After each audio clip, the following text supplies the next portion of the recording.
चर्चाओं के साथ। और ऐसा ही कई नज़ारा हमारे पास होता है जिसे हम देखते हैं, जहाँ पर देखा जाता है कि सरकारी पैसे का किस तरह से जो है तो दुरुपयोग खुले तौर पर किया जाता है।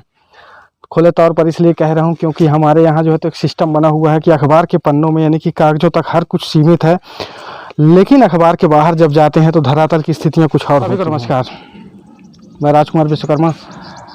आपको पता होगा कि सरकार का जो पैसा है कहाँ और किस तरह से जो है तो बर्बाद किया जाता है, या फिर यह कहा जाए कि पब्लिक के लिए कितना कारगर साबित होता है।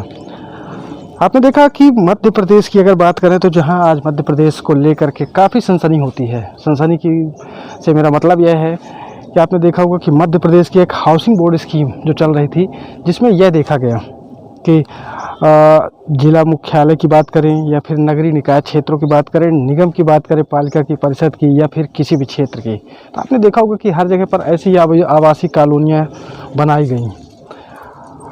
आपको यह भी पता है कि सर्व सुविधा युक्त इन आवासीय कॉलोनियों को लेकर के जो है तो सरकार करोड़ों रुपए खर्च करती है। ऐसा ही कुछ एक मामला हमारे सामने आ जाया, जहां पर यह देखा गया कि कोतमा नगर पालिका क्षेत्र अंतर्गत एक आवासीय कॉलोनी बनाई गई जिसे सोनभद्र कॉलोनी का नाम दिया गया।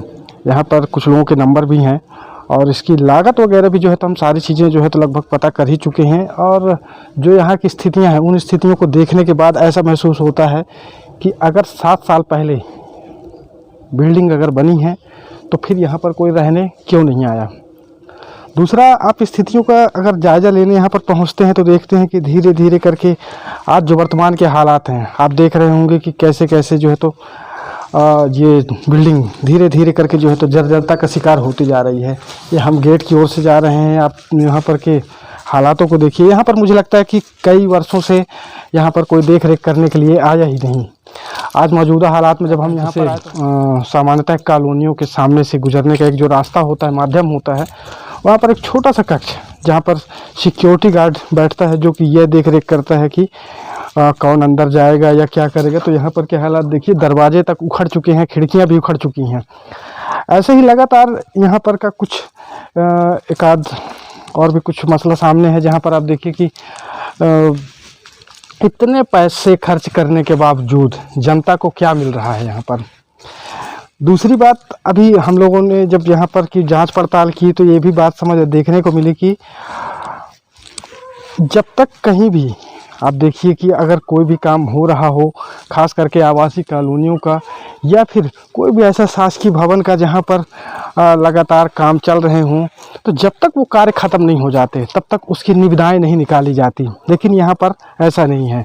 वर्ष 2019 का मामला है और यहाँ पर निविदा भी इसकी निकाली गई। यहाँ पर आवासीय कॉलोनी को स्वीकृत कराने के लिए उसकी लागत भी तय की गई, निर्धारण मूल्य भी तय हुआ और उसकी शुरुआत की गई।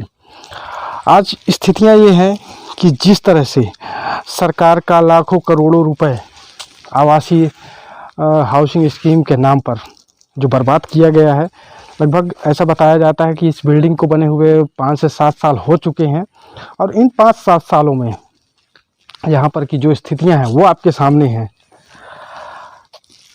देखिए, चारों ओर का जो नज़ारा है, आप देख रहे होंगे कि हमारे पास ये छोटे छोटे जो हैं तो पार्क बनाए गए, उधर भी पार्क हैं, ये कॉलोनियाँ हैं और मुझे नहीं लग रहा कि कहीं पर भी सही सलामत जो है तो दरवाजे खिड़कियाँ बचे हैं।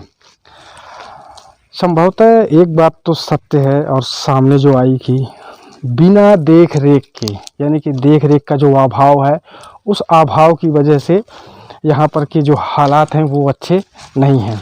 अब कैसे, मैं आपको दिखाता हूँ।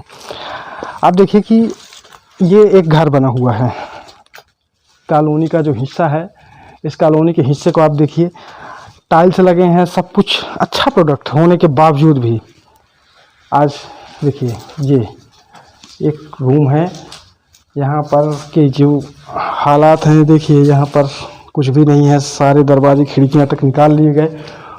और इसके साथ मुझे लगता है कि जब से यहाँ पर इसका काम हुआ है तो उसके बाद जो है तो किसी भी तरह की कोई देख रेख की व्यवस्था नहीं की गई। साथ ही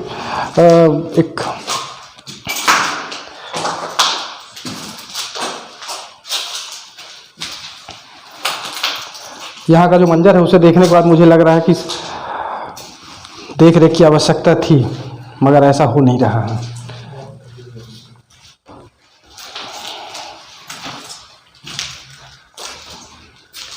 देखिए मेरे साथ, मैं आपको दिखा रहा हूँ कि ज़रा इधर भी फोकस करेंगे। देखिए ये हालात हैं, और इन हालातों में कोतमा की सोनभद्र कॉलोनी यानी कि हाउसिंग बोर्ड की ये जो कॉलोनी, यही हाल है। लोगों ने देखिए यहाँ पर क्या हाल किया है। इतने पैसे खर्च होने के बाद कोई देख रेख नहीं, कोई व्यवस्था नहीं, कोई सुविधा नहीं। ये निविदा किस बात के लिए निकाली गई थी? तो आपको यह तय करना है, और एक सीधा सा सवाल कि अनोखपुर जिले का ये जो कोतमा विधानसभा है, कोतमा विधानसभा भी ऐसा जहां एक से एक दिग्गज नेता भरे पड़े होते हैं, कहीं ना कहीं पर एक प्रश्न चिन्ह तो खड़ा होता है कि आखिर सरकार के पैसों का इस तरह का दुरुपयोग क्यों और किस लिए।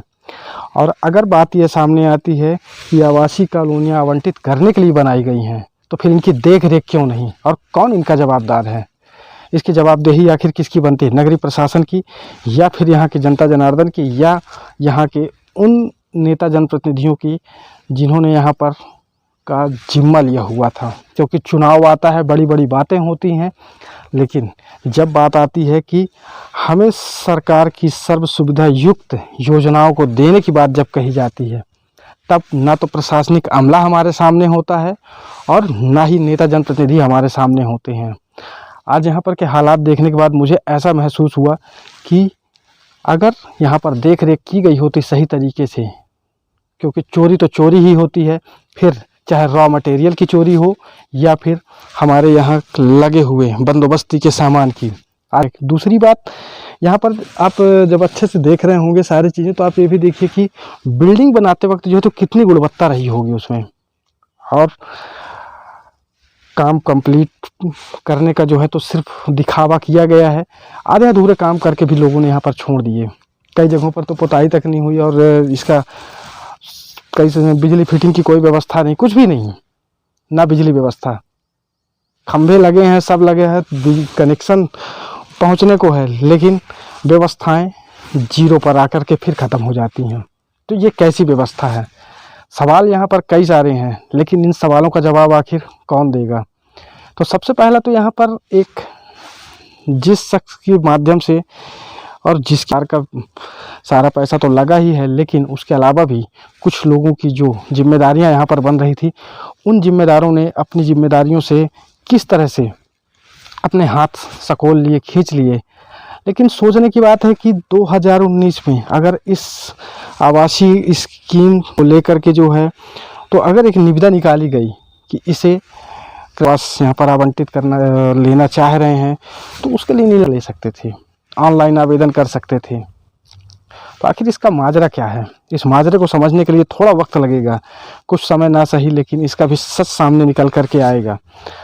अभी यहाँ पर के जो हालात हैं उसे हमने आपको दिखाया, और उम्मीद करता हूँ कि शायद यहाँ पर का नगरीय प्रशासन जागे, ज़िले के अधिकारी जागें, और यहाँ पर की व्यवस्थाओं को सबसे पहले दुरुस्त करने का काम करें।